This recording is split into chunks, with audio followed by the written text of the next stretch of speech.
Et donc ce matin, on continue notre séminaire qu'on a commencé hier, amen, sur l'église locale.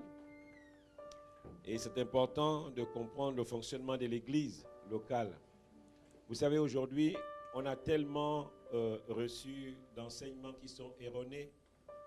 Et il est bien de nous refixer en tant qu'église, faisant partie du corps de Christ et en tant qu'église locale, sur la mission de l'église locale et quel était le cœur de Dieu lorsque Dieu a pour la première fois parlé d'une structure qui faisait office d'église locale, si on peut utiliser notre langage d'aujourd'hui. Alors, je vais faire un petit résumé de ce qu'on a vu hier pour ceux qui n'ont pas pu être là, pour qu'on reparte toutes sur une même base.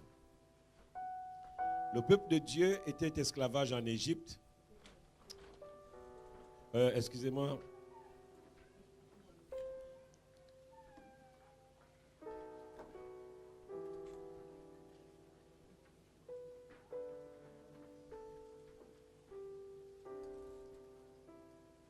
Alléluia. Je disais que les Israélites, pendant 430 ans, ils sont restés esclaves en Égypte. Et Dieu, au bout de ce temps, a décidé de faire sortir son peuple de l'Égypte, selon qu'il était écrit dans les prophéties.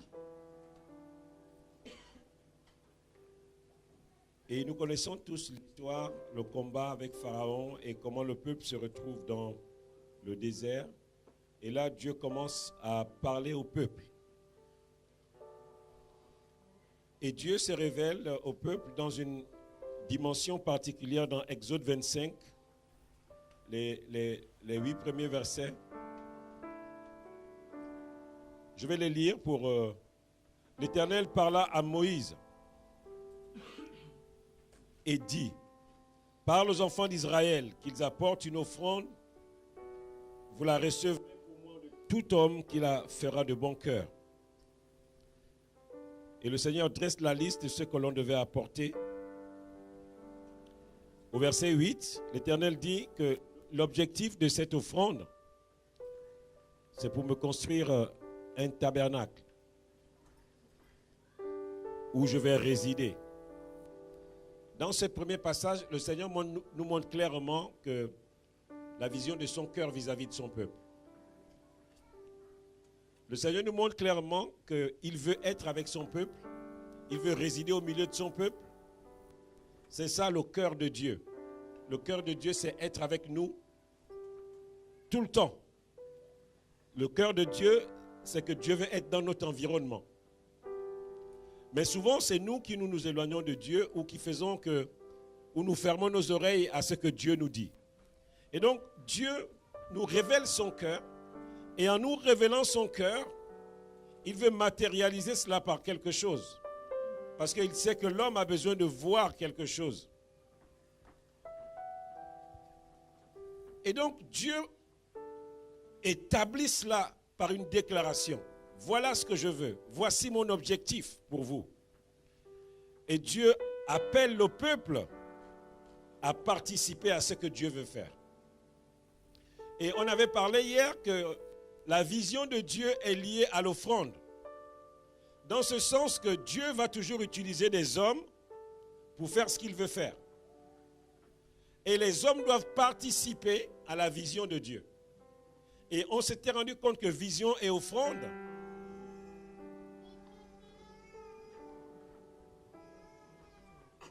plutôt l'offrande, si on peut dire comme ça, c'était la provision, et que la provision et la vision étaient liées. Amen. La vision ne pouvait pas s'accomplir s'il n'y avait pas la provision. Amen. Et ça, c'était important. Et on avait aussi vu que lorsque la vision va avec la provision, en ce sens que si la provision est suffisante, on arrête de prendre des offrandes. Amen. On voit cela dans Exode 35, les versets 5 à 6, où Moïse est obligé de dire au peuple que non, vous avez apporté assez.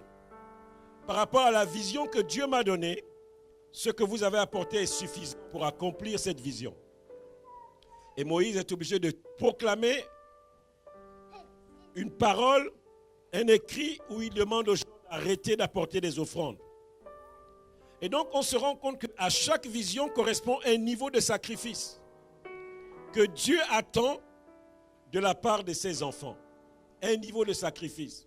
Et ce niveau de sacrifice va constituer la provision qui va permettre d'accomplir la vision. Amen. Ça, c'est important de comprendre ça. Et quand on a compris ça, on comprend qu'on ne peut pas marchander ses dons ou sa présence à l'église. Parce que dans le cœur de Dieu, il a prévu que la vision soit pourvue par ceux qui participent à la vision. Amen. Et donc, il n'y avait pas de négociation à ce niveau. Et que lorsque la vision est pourvue, on peut arrêter de donner des offrandes. À chaque fois que Dieu va donner une orientation et que cette vision est pourvue, en termes d'offrande, en termes de réalisation, on devra arrêter de faire l'offrande. Et c'est souvent ce que nous ne voyons pas aujourd'hui. Et puis, on avait signifié que lorsqu'on continue de prendre des offrandes de façon interminable, on peut se détourner de la vision de Dieu. Amen.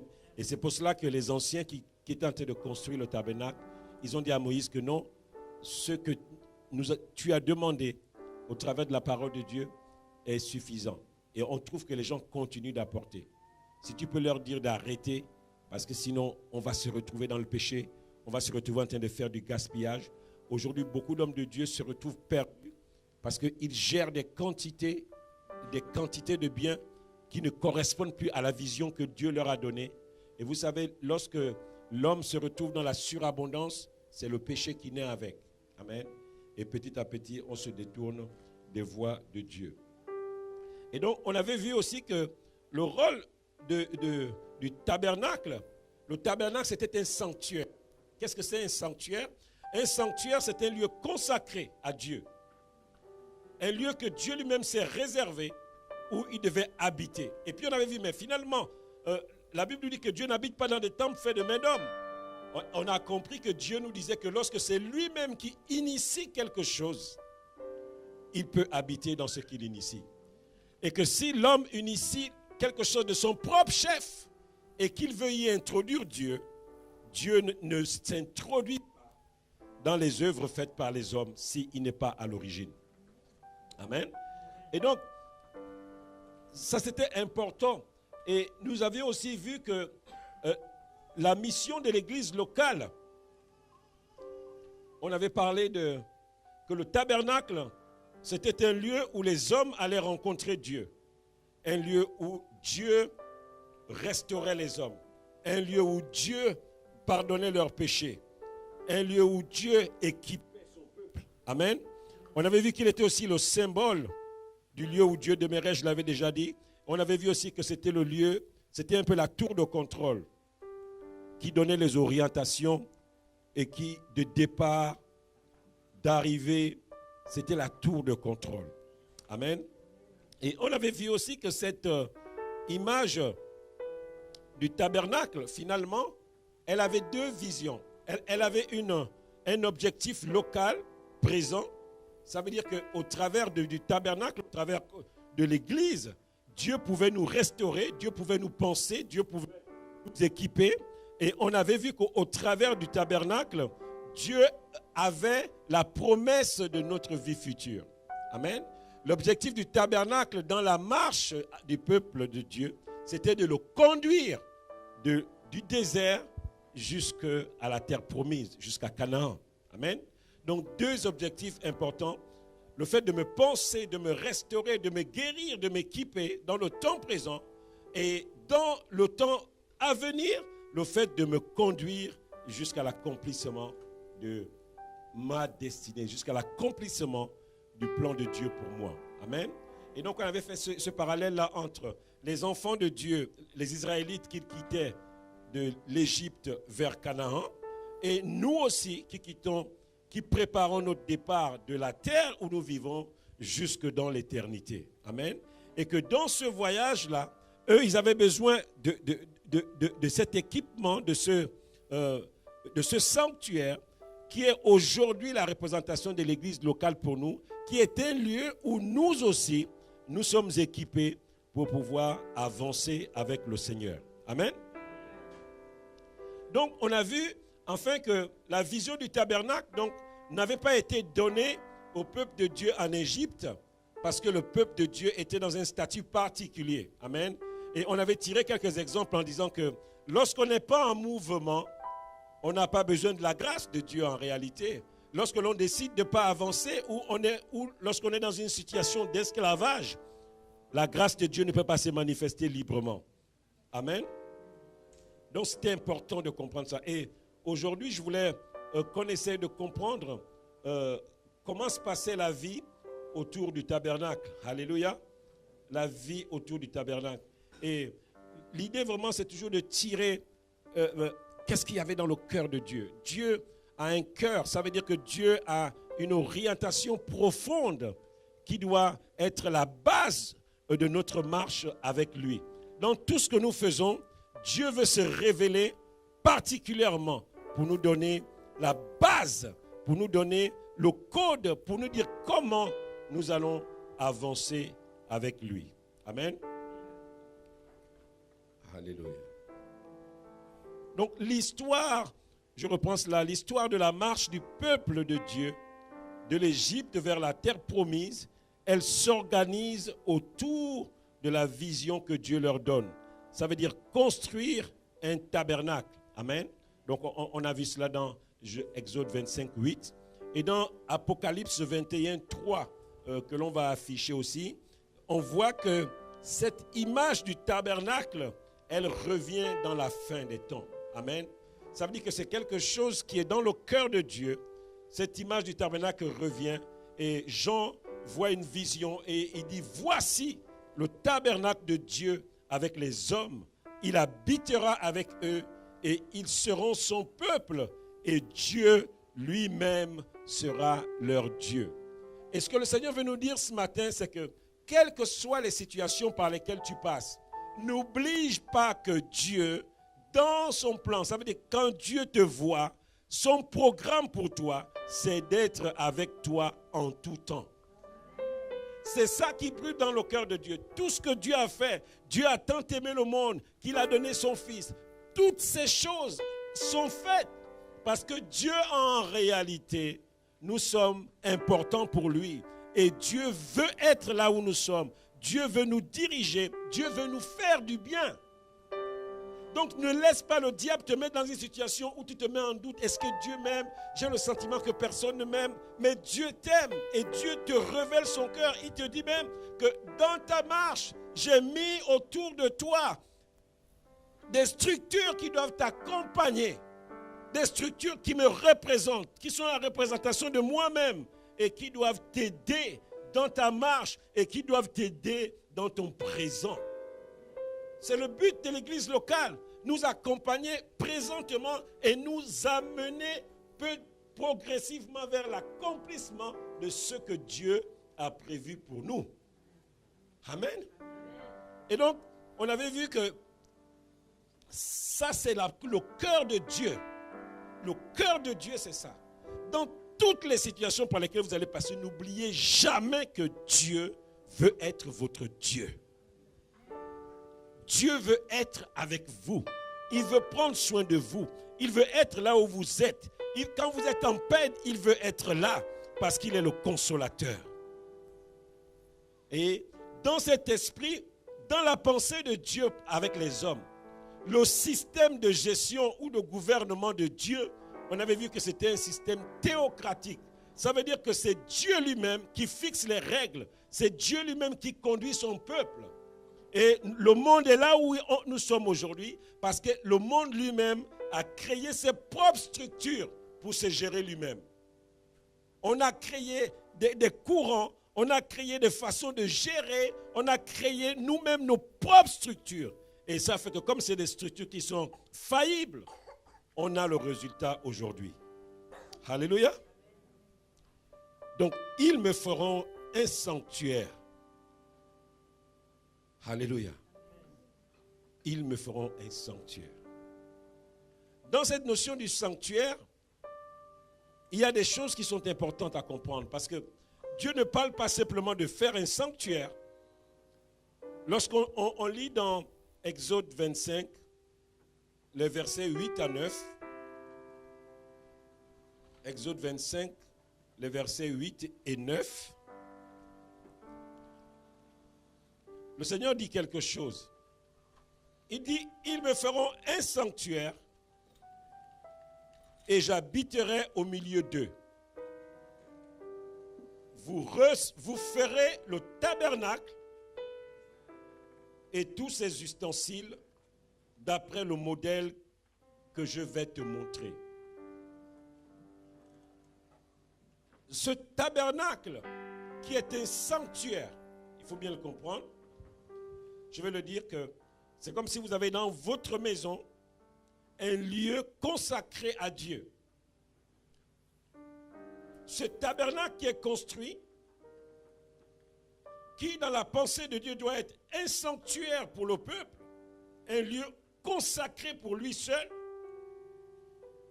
Hier, j'avais expliqué encore en disant que lorsqu'on est dans la maison de Dieu, si nous le considérons comme un sanctuaire, il y a un certain nombre de comportements qu'on ne peut pas tolérer dans la maison de Dieu.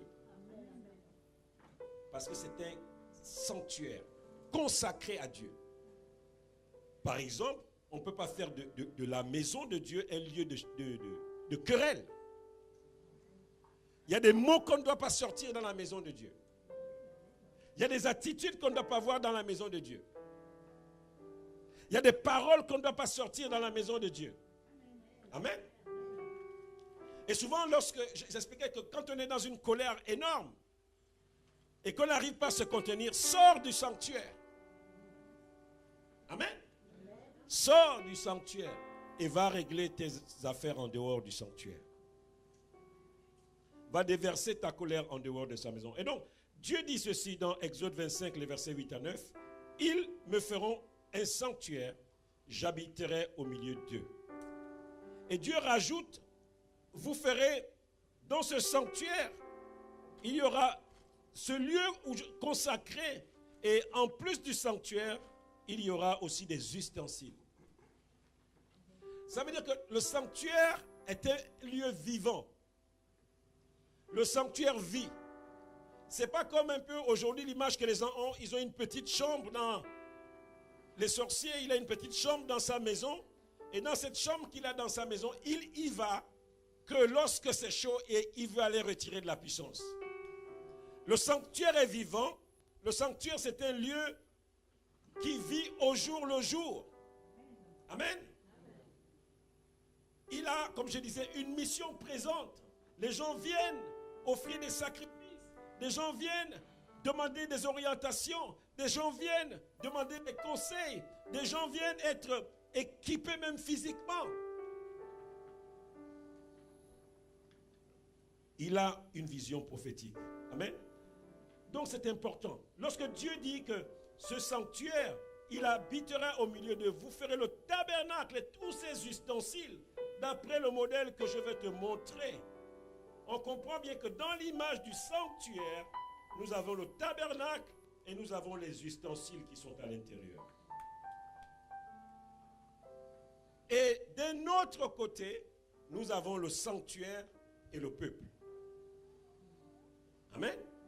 Lorsqu'on voit ce verset, on voit le sanctuaire qui est l'équivalent du tabernacle plus les ustensiles, parce que Dieu insiste dessus. Et on se rend compte qu'il y a aussi le sanctuaire et eux. J'habiterai au milieu d'eux. On a le sanctuaire et le peuple. Donc le rôle de l'église locale, elle ne peut pas être une structure qui ne s'occupe pas des gens. Une structure qui ne s'occupe pas du peuple. Le rôle du sanctuaire, c'est d'abord eux. Et toute la vie qu'il y a autour du sanctuaire, c'est pour eux. Amen. J'habiterai au milieu d'eux. et j'habite au milieu d'eux, je crée des structures qui font que eux peuvent être équipés, bénis par ces structures que je crée. Donc ce n'est pas, le rôle de l'église locale n'est pas la promotion de quelqu'un. Ce n'est pas la promotion d'un pasteur. Ce n'est pas la promotion d'un label d'église. C'est d'abord quelque chose qui est donné pour le bien de eux, pour le bien du peuple, pour servir eux. Alléluia. Et donc, parce qu'il y a toute cette organisation-là, il faut bien qu'il y ait des acteurs. Il faut bien qu'il y ait ces personnes qui vont faire l'animation, si on peut le dire comme ça, dans le sanctuaire. Et il faut bien qu'il y ait eux. Donc c'est toute une organisation que Dieu met en place. Je rappelle que lorsque nous voyons cette image du sanctuaire, voyons une préfiguration de l'église locale. C'est quelque chose de physique, c'est quelque chose que le peuple voit, qui est au milieu d'eux, qui marche avec eux, qui avance avec eux. Le plan de Dieu, c'est cela. Pour toi, pour moi. Le plan de Dieu pour l'église locale, c'est cela. C'est un lieu important pour la vie du croyant. C'est un lieu important pour les enfants de Dieu. C'est un lieu important pour les Israélites. Parce que Dieu savait que pour aller là où il devait aller, il devait tout organiser autour de cette structure. Ou si vous voulez, la vie des enfants de Dieu devait être organisée autour du tabernacle. Parce que dans la pensée de Dieu, il y avait la dimension du juge dans le tabernacle. Il y avait la dimension de conseil dans le tabernacle. Parce que quelqu'un qui ne comprenait pas les commandements de Dieu, il s'approchait des prêtres qui servaient dans le tabernacle pour demander des conseils. Donc tout était autour de cela. C'est de là que partaient les départs. Là, il faut qu'on bouge. La Bible déclare que la nuit, le peuple était conduit par une colonne de feu et le jour par la nuée qui régulait les déplacements. Toute la vie était centrée là.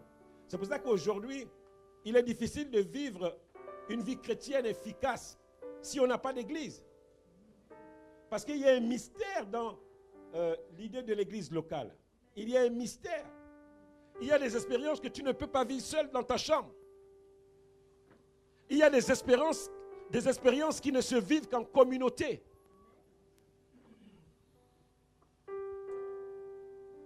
Donc, cette image que je vis ma vie chrétienne tout seul, c'est faux. Parce que ce n'est pas ce qu'il y a dans le cœur de Dieu. Dans le cœur de Dieu, c'est nous tous ensemble, nous avançons pour accomplir une vision dans une direction. Amen. Nous avançons ensemble. Lorsque j'appartiens à une communauté, lorsque j'appartiens à une église locale, je dois participer à la vie de cette église locale. Parce que c'est mon environnement immédiat. Alléluia. Et donc, le service autour du tabernacle, je vais parler rapidement des ustensiles. Ce n'est pas important. Ce que j'essaie de nous dire ce matin, ce n'est pas que nous retenons à la loi. J'essaie de prendre les principes divins dans cette vision que Dieu donne à son peuple et qui s'attache à l'église locale aujourd'hui. Le Seigneur parle de construire le tabernacle et ses ustensiles. Dans les ustensiles, nous les connaissons un peu. Je vais les rappeler. Il y a l'arche de l'alliance. Amen. C'est cette grosse caisse avec deux anges qui ont des ailes déployées et qui se regardent. On a dû voir ça plusieurs fois. Et qui contenait les tables de la loi. On a le chandelier, qui est souvent que l'on a dû voir aussi. On a la table des pains de proposition. On a l'autel des parfums. On a l'autel des holocaustes. J'ai écrit quelque chose dans mes notes. Dieu avait prescrit ces ustensiles parce qu'ils étaient utiles dans le service, dans le sanctuaire. Et le Seigneur me disait, parce que ces ustensiles sont utiles, les prêtres ne pouvaient pas s'inquiéter que ces ustensiles viennent à manquer. Qu'est-ce que je veux dire par là? Ça veut dire qu'il y a des choses qui sont fondamentales dans la vie d'une église et pour lesquelles on ne doit pas s'inquiéter. Parce que si ces choses n'existent pas, c'est comme remettre un peu en cause même l'église. Je prends un exemple. Il y a des choses, je le redis, qui sont importantes pour la vie de l'église et pour lesquelles les prêtres ne doivent pas s'inquiéter. Parce qu'elles sont fondamentales. Je vais le dire pour vous amener encore à comprendre. Là, par exemple, nous sommes dans une salle. Nous louons une salle. Imaginez-vous que chaque mois, on doit s'inquiéter parce que nous ne sommes pas sûrs de payer la salle.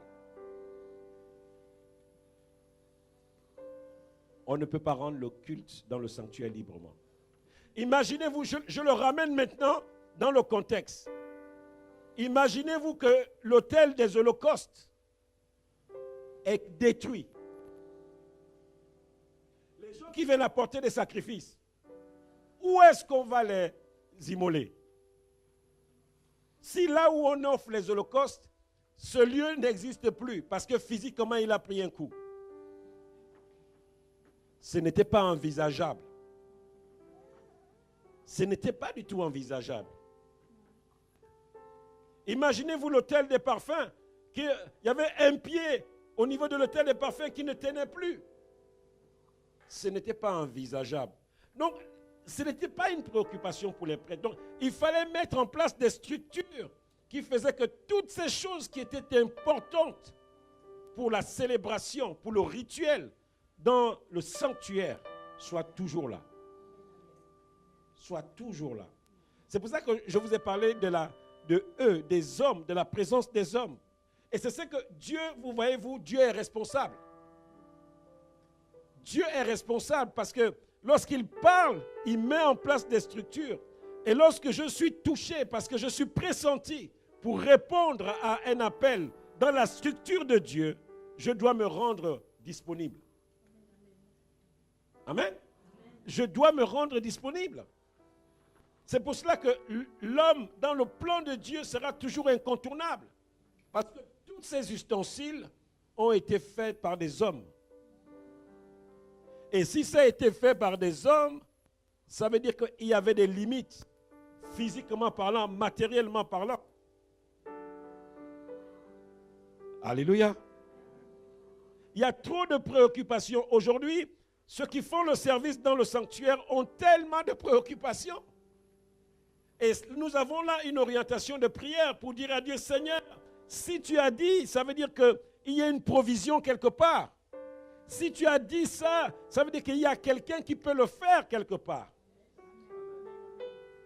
Si ça c'est important pour que nous puissions tourner, Seigneur, ça veut dire qu'il y a quelque chose que je n'ai pas compris, que tu veux me donner ou que tu peux me donner. Vous imaginez l'autel des holocaustes. On amène des vaches entières qu'on pose dessus. Si ce n'est pas stable, le sacrificateur peut prendre un coup. Imaginons simplement, je prends un exemple, ce n'est pas tellement la même chose, nos barbecues aujourd'hui. Chaque année, on change de barbecue. Vous allez voir, dès que l'été approche, on nous vend de nouveaux barbecues parce que les constructeurs savent qu'un barbecue, c'est 1 an. Dès que tu le laisses dehors un peu mal entretenu, il est rouillé, et puis tu veux faire un poisson à la brette, tu te rends compte que c'est percé en bas, il faut reprendre un autre. Donc, il y avait un entretien qui devait se faire. Amen. Donc, il y a les ustensiles et il y a aussi le peuple. Et je voulais parler quelque temps du peuple. Parce que nous sommes le peuple. Alléluia. Il y a 3 catégories dans le peuple. Il y a ceux qui servent dans le sanctuaire, les prêtres. Les prêtres. Ils servaient dans le sanctuaire. C'est une première catégorie de personnes. il y a leurs assistants, les assistants des prêtres. Il y en avait. Et il y a les 12 tribus qui constituent le peuple. Et il y a des étrangers aussi. Vous savez qu'il y a des gens qui ont accompagné le peuple. Ils ont dit non, il y a une dimension miraculeuse dans votre vie. Il y a des Égyptiens qui ont fui aussi de l'Égypte. Donc il y avait des étrangers. Et donc dans la pensée de Dieu, voyez l'image, on a un tabernacle, on a un sanctuaire, on a les 12 tribus autour du sanctuaire. Et Dieu se choisit une catégorie de personnes pour être au centre, pour être dans la vie du peuple, des gens qui sont donnés pour servir, des gens qui sont là pour animer la vie autour du sanctuaire. Dieu se choisit une catégorie de personnes. Amen. Parce qu'il y a un besoin. Et donc ces gens que Dieu se choisit, ce ne sont pas les meilleurs. Parce que tel que le tabernacle est fait, il doit être vivant, il doit être animé.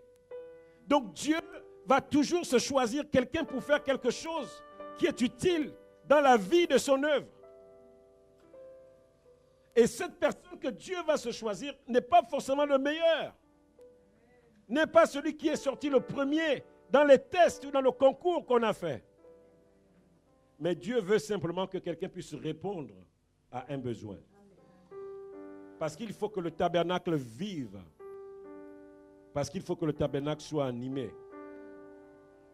Dieu s'est choisi parmi les 12 tribus, une tribu. Alléluia. Dieu s'est choisi une tribu qui devait organiser la vie autour du sanctuaire. Il s'est choisi, on peut le dire comme ça, une forme de gouvernement qui devait organiser la marche, qui devait gérer les systèmes dans la communauté. Imaginez-vous une église sans pasteur, sans ancien, sans rien. C'est compliqué quand même. Amen. Donc cette idée que, en fait, nous sommes tous pareils, ça me fait un peu peur. Parce que ce n'est pas le cœur de Dieu. Toute cette organisation, c'est Dieu qui la met en place. Lisons dans Nombre, au chapitre 1, les versets 48 à 50. Nombre 1, les versets 48 à 50. Dieu parle à Moïse et dit ceci.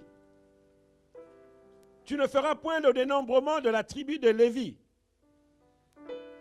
et tu n'en compteras point les têtes au milieu des enfants d'Israël. Remets le soin ou remets au soin des Lévites le tabernacle du témoignage, tous ses ustensiles et tout ce qui lui appartient. Ils porteront le tabernacle et tous ses ustensiles, et ils en feront le service, et ils camperont autour du tabernacle. Voici la pensée de Dieu. Ce n'est pas Moïse qui décide de cette structure. Dieu se choisit parmi les 12 tribus, une tribu qui devait être autour du tabernacle pour animer l'activité autour du tabernacle. Et pour ceux qui se disent déjà que, oh là là, c'est sûr, oh, mais gloire à Dieu. Donc finalement, je ne suis pas... Si je ne suis pas dans cette tribu qui a choisi, je n'ai pas de service à faire au tabernacle. Jésus est venu corriger ça rapidement. Apocalypse 1, les versets 5 à 6. Jésus, je vais lire, il y a des passages que je vais sauter. Au verset 5, Jésus-Christ, le témoin fidèle, le premier-né des morts et le prince des rois de la terre, a fait de nous un royaume des sacrificateurs pour Dieu son Père. Donc le véritable Lévi, le vrai sacrificateur, il est redescendu pour venir corriger cela, pour venir l'amener à la perfection en disant que dans ce qui arrive, nous allons vivre une dimension où tout le monde en réalité sera sacrificateur. Tout le monde va être autour du tabernacle. Qu'est-ce que le texte nous dit? Les prêtres, leurs tentes étaient autour du tabernacle. Ils vivaient là. Les assistants des prêtres, leurs tentes étaient autour du tabernacle. Les tentes des autres tribus étaient autour des tentes des Lévites. Donc le tabernacle était tout encerclé par le peuple. Et le tabernacle était au centre du tabernacle. Et au centre du peuple. Et en fonction de mon implication dans le sanctuaire, j'étais plus ou moins proche du sanctuaire. Les prêtres, ils exerçaient directement dans le sanctuaire. Amen. Ça, c'est important de le comprendre. Cette image qui est dans le cœur de Dieu, Jésus la ramène à la perfection en disant, en fait, aujourd'hui, le voile s'est déchiré et nous avons tous accès à Dieu. Et parce que nous avons tous accès à Dieu, Dieu fait donc de nous, à la base, des sacrificateurs pour son royaume. Amen. Mais dans ce qui se faisait, je voulais qu'on essaie de voir un peu les familles des Lévites. Comment le travail se faisait. Dire simplement que tout le monde est sacrificateur, c'est très dangereux.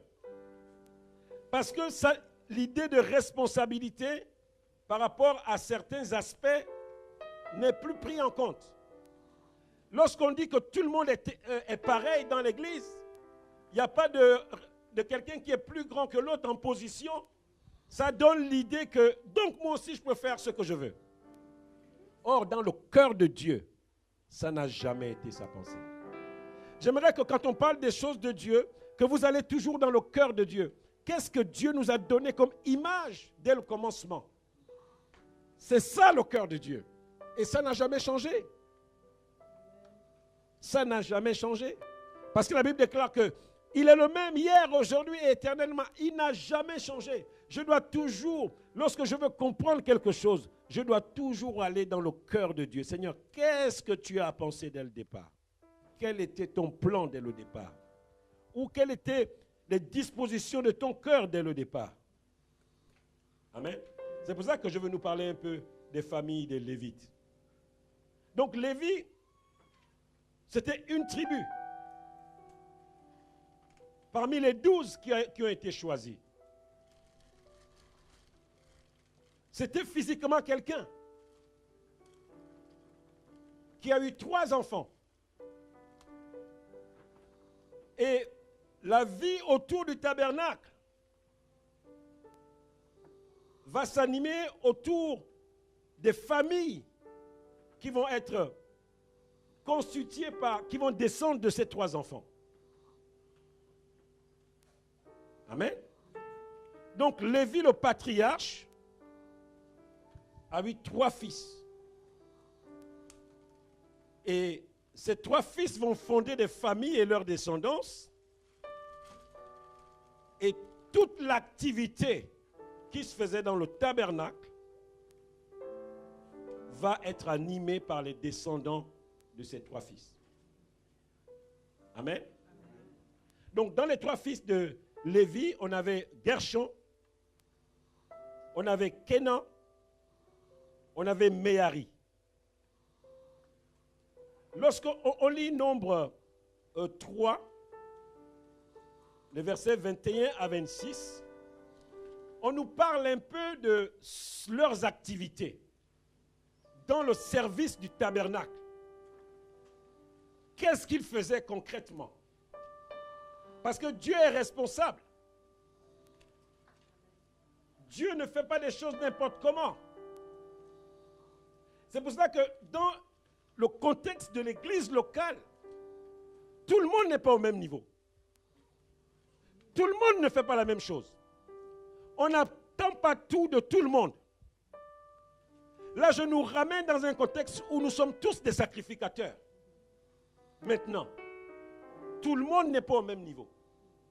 Et dans la vie, dans l'activité, il y a 3 types d'activités autour du sanctuaire. 3 types d'activités, symbolisés par les 3 fils de Lévi. On nous dit au verset 21 de... Je ne sais pas si c'est 21 ou 25. 25, c'est ça. Hein? Nombre 3, 25. Pour ce qui concerne la tente d'assignation, on remis aux soins des fils de Gershon le tabernacle et la tente, la couverture, le rideau qui est à l'entrée de la tente d'assignation, les toiles du parvis et le rideau de l'entrée du parvis, tout autour du tabernacle et de l'autel, et tous les cordages pour le service du tabernacle. Voici leurs responsabilités. Je vous disais que le peuple de Dieu était conduit par le feu et la nuée. Ça veut dire que lorsque la nuée se mettait en mouvement, ces gens-là, ils savaient ce qu'il fallait démonter. Ils savaient ce qui était leur préoccupation. Ils n'avaient plus besoin que Moïse ou Aaron viennent leur dire que mais qu'est-ce que vous faites, on bouge. Ils avaient été appointés pour cela. Et cela seul. Ce sont des assistants, ce sont des sacrificateurs. Mais dans la maison, ils n'ont pas le micro. Ils ne prient pas pour les malades. Ils ne prêchent pas. Mais leur rôle, c'était tous la logistique. Ils étaient tellement organisés à point qu'il y avait des gens qui pliaient les cordes, il y avait des gens qui pliaient les rideaux. Parce que le tabernacle, ce n'était pas une maison avec des roues. Ce n'était pas que bon, maintenant on place, on pousse. Non. Ce n'était pas une tente ou bien, comme on voit aujourd'hui, des caravanes ou une roulotte. Quand le top était donné pour décoller, pour démarrer, pour quitter un endroit, imaginez-vous la logistique. J'imagine un peu un Gershonite qui dit à Moïse, bon, mais Moïse, hier j'ai mal dormi, bon, que là j'avance parce que moi je vais d'abord aller à l'hôpital. Il n'y avait pas ça, ce n'était pas possible. Lorsque la nuée se mettait en mouvement, le peuple de Dieu savait que maintenant c'était le décollage. Donc Dieu synchronisait les choses. Il n'y avait pas de place pour des excuses légères. Oh, pasteur, hier j'ai dormi avec un mal de tête, je ne pouvais pas être là. Il n'y avait pas ça. Imaginez-vous quelqu'un qui doit démonter les rideaux. S'il n'a pas fait si je parle en termes vulgaires, son taf, ceux qui doivent démonter les planchers, ils ne pourront pas avancer. Parce qu'il y a quelqu'un qui doit faire sa tâche avant. Est-ce que vous comprenez ça? Mais le problème, c'est que Dieu, quand il donne l'image du tabernacle, Dieu sait qu'il y aura tous ces problèmes-là qui vont venir par la suite. Donc Dieu donne aux Lévi la sagesse pour organiser la maison. Parce qu'il y a des tâches qui vont avec le fait que le tabernacle nous apporte quelque chose de bien. Je ne profite pas simplement de ce que le bien que Dieu m'apporte, mais j'ai ma part à jouer dans le fait que Dieu m'amène quelque part et que je sers dans la communauté. J'ai ma part.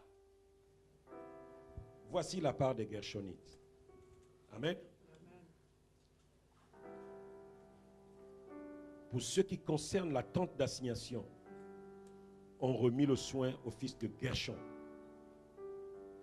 le tabernacle et la tente, la couverture, le rideau qui est à l'entrée de la tente d'assignation, les toiles du parvis, et le rideau de l'entrée du parvis, tout autour du tabernacle et de l'autel, et tous les cordages pour le service du tabernacle.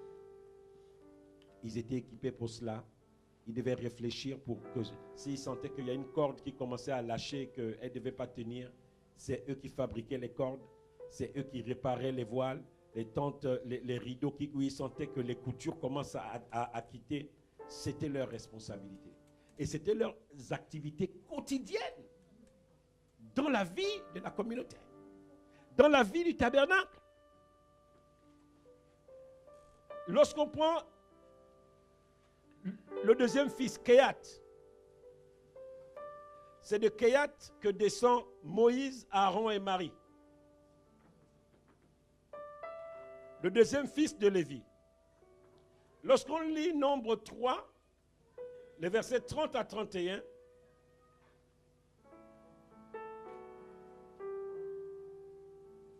il est dit, on remit à leurs soins au verset 31 l'arche, la table, le chandelier, les autels, les ustensiles du sanctuaire avec lesquels on fait le service, le voile et tout ce qui en dépend. Donc c'était la fonction de prêtre qui faisait le service dans le sanctuaire. Ça veut dire que la première catégorie, les Gershonites, ils n'avaient pas accès dans le sanctuaire. Ils travaillaient dans les systèmes autour du sanctuaire. Mais leur tente était autour du sanctuaire. Ils habitaient autour du sanctuaire, de même que les Kéhatites, dont la mission était le service. Ça veut dire que quand tu venais sacrifier un animal pour l'expiation de tes péchés, pour que tes péchés soient pardonnés ou effacés, c'est eux qui faisaient le service. Qui brûlaient les holocaustes, c'était eux qui faisaient ce service-là. Donc c'était organisé. Mais sauf que Dieu, quand il donne l'image du tabernacle, il voit tout ça en fait. Il voit qu'il y aurait toute cette logistique-là. Donc il y a des choses que Dieu ne te dira pas dans un verset biblique. Mais tu dois comprendre que pour que la structure tourne, il faut que ce besoin soit pourvu. Mais Dieu laisse à qui d'organiser cela? À Moïse et à Aaron. On dit qu'on remit à leurs soins. Ça veut dire qu'on a décidé que c'est eux, c'est telle famille qui va le faire. On parle ici de famille, qu'on peut appeler des départements dans l'Église. Voici leur rôle. Imaginez-vous que une guitare ne marche plus et qu'on dise aux gens de la restauration qu'il y a une guitare qui ne marche plus. Ce n'est pas leur rôle. C'est le rôle de musicien de comprendre que là, on a une guitare qui n'est plus au point. Les responsabilités dans la maison de Dieu.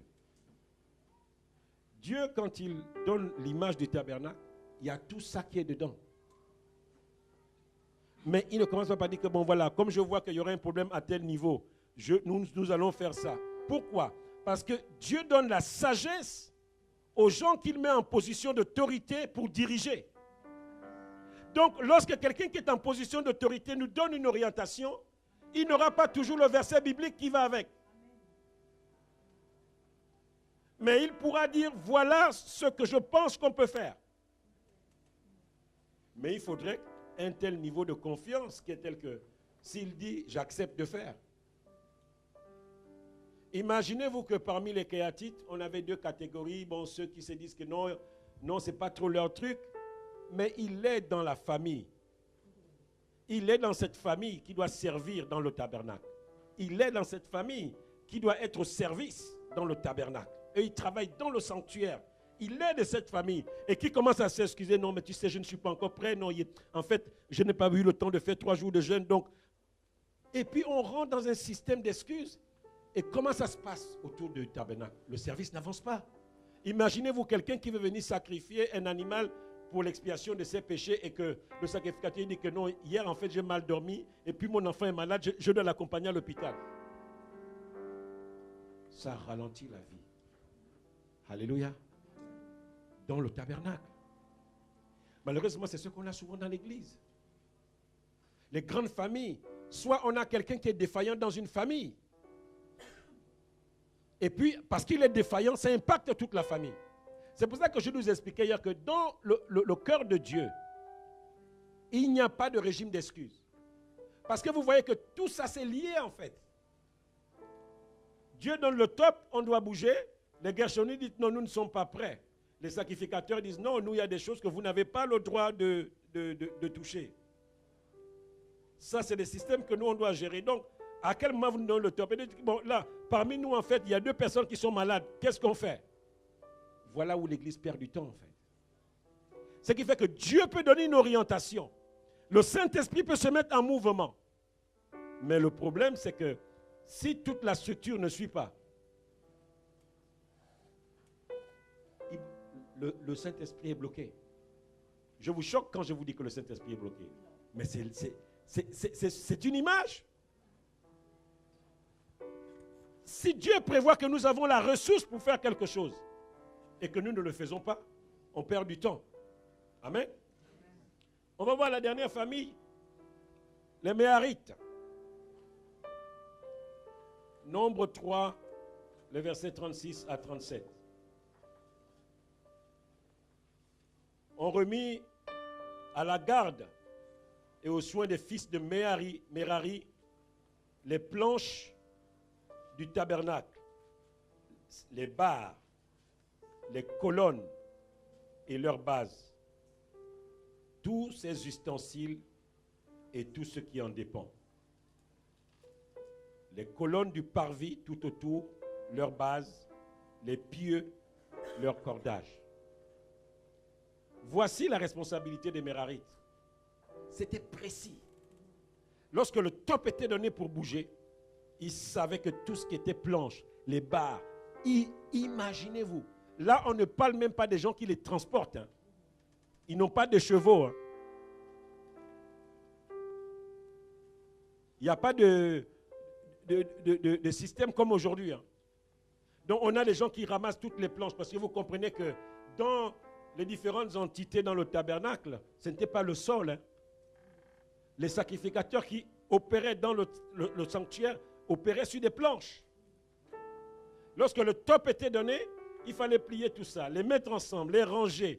Et il fallait aussi, quand le feu s'arrêtait dans un endroit où la colonne de nuée, il fallait tout redéployer.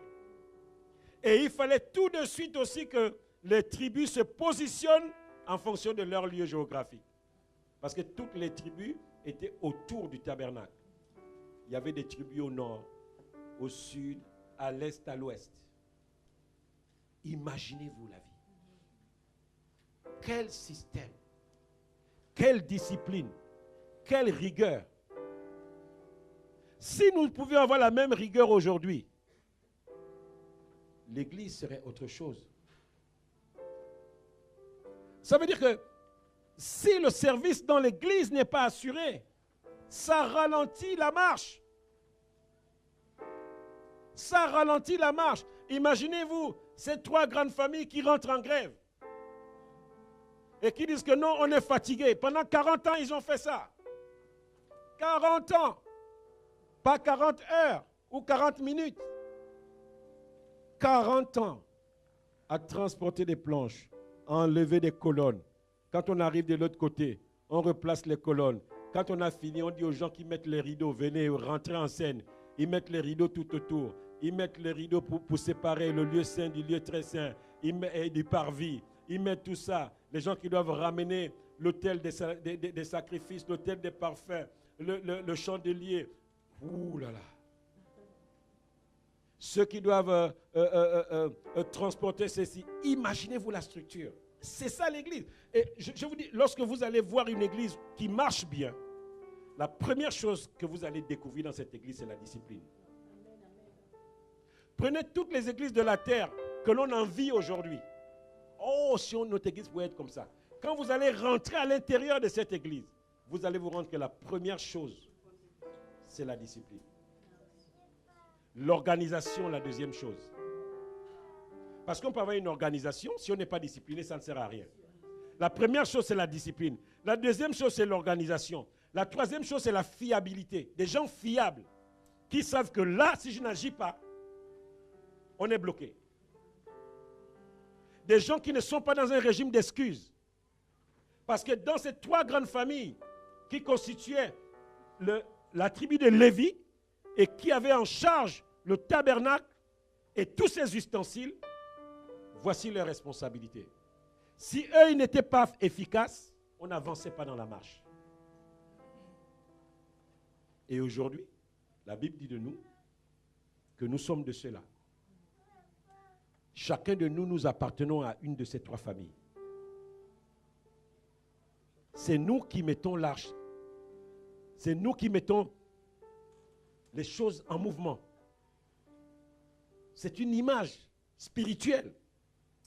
Parce que ce que nous voyons là, c'est une préfiguration de la réalité. Et quand on voit le fonctionnement de l'église locale aujourd'hui, c'est ce fonctionnement que nous avons en réalité. Il y a des grandes familles qui agissent dans l'église et qui permettent à l'église de vivre.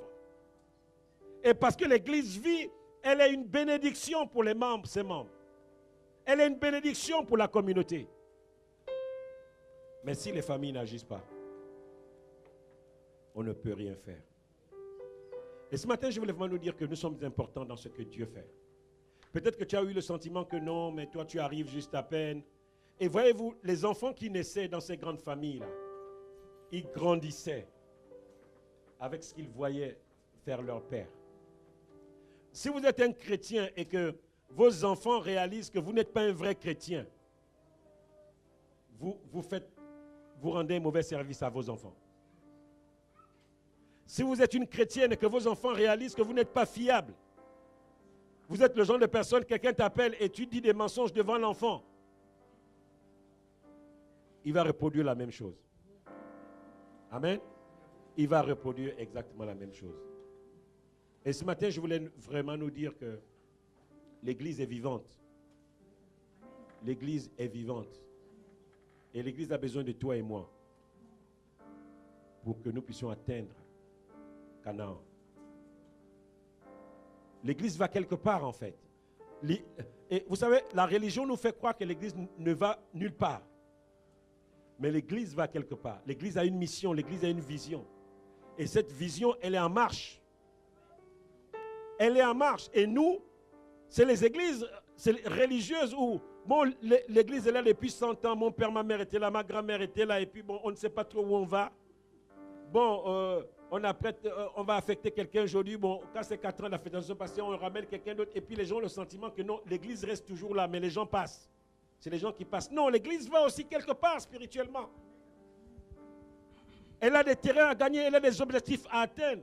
Mais si moi, qui est dans la structure, je ne joue pas mon rôle, je ne prends pas mes responsabilités par rapport au fonctionnement de l'église, on n'avancera pas. On n'avancera pas. Alléluia. Est-ce que ce message nous parle un peu? Alléluia. On a besoin d'avancer. On a besoin de se mettre tous ensemble. Ce message nous amène simplement à comprendre qu'il n'y a pas un chef et des subalternes. Il n'y a pas. Le pasteur n'est pas le chef et tous les autres sont les sous-chefs. Non.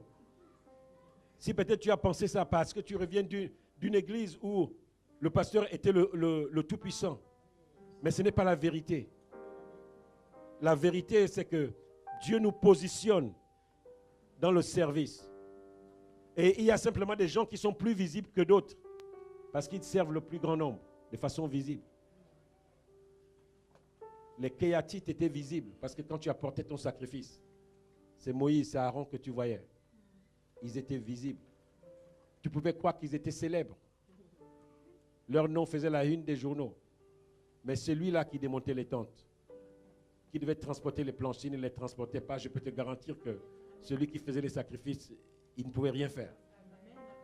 Donc on est tous liés en fait. Amen. On est tous liés. Donc détachons-nous de cette image de structure pyramidale de l'Église, où on a un chef et des subalternes. On est tous liés parce que nous offrons en tant que sacrificateurs. Nous travaillons pour offrir à Dieu un sacrifice de louange, notre adoration, notre obéissance. Nous travaillons pour cela. Alléluia. Est-ce qu'on peut fermer nos yeux maintenant? Je ne sais pas trop ce que le Seigneur t'a dit ce matin. Mais moi, j'ai essayé d'utiliser des mots pour t'amener à comprendre que tu as un rôle à jouer dans l'église locale. Tu as un rôle à jouer dans l'église locale en tant que sacrificateur. Et plus nous serons nombreux, plus nous allons éprouver de la joie à avancer avec notre Dieu. Plus nous serons nombreux, plus nous allons éprouver de la joie. Imaginez-vous les Mérarites. Ils étaient obligés de demander à Dieu, Seigneur, donne-nous la santé, donne-nous la force. Et Dieu était obligé de leur donner la force et la santé. Parce qu'il savait que s'il y avait beaucoup de malades au milieu des Mérarites, qui devait transporter les planches? Qui devait transporter les poteaux? Qui devait faire tous ces services? Je nous dis ce matin que lorsque tu es dans le service, il y a des choses que tu ne demanderas pas à Dieu. Parce que Dieu sait que tu en as besoin. Un Mérarite ne pouvait pas dire à Dieu, Seigneur, donne-moi la force, donne-moi la santé, fais en sorte que je ne tombe pas malade. Dieu le savait parce qu'il savait le rôle qu'il jouait dans la maison de Dieu. Dieu ne pouvait pas accepter qu'ils aient des mal de dos, des mal de ceci, des mal de ventre, des maux de tête.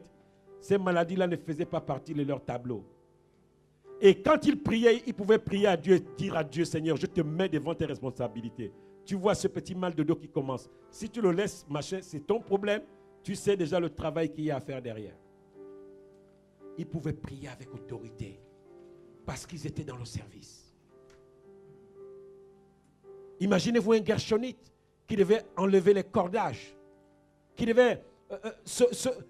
il y a un type de maladie qu'il ne pouvait pas voir. Parce que Dieu savait sa responsabilité dans la maison de Dieu.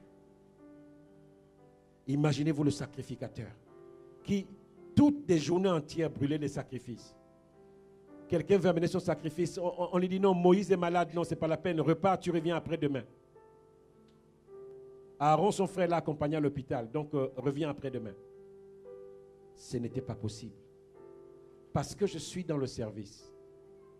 Il y a des mots M-A-U-X qui ne pouvaient pas s'attacher à ceux qui étaient dans le service.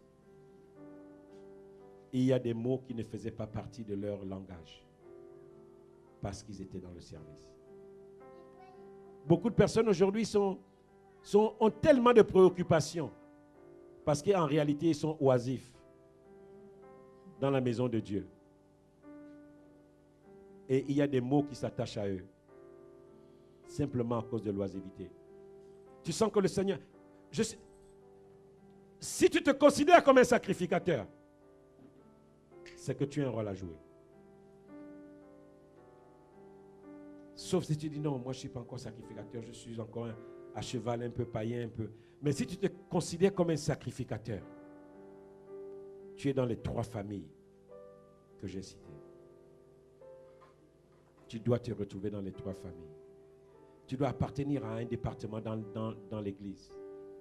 Tu dois jouer un rôle quelque part. Tu vois les besoins, tu dois te dire, ce besoin, moi je vais le répondre. Tu vois les besoins.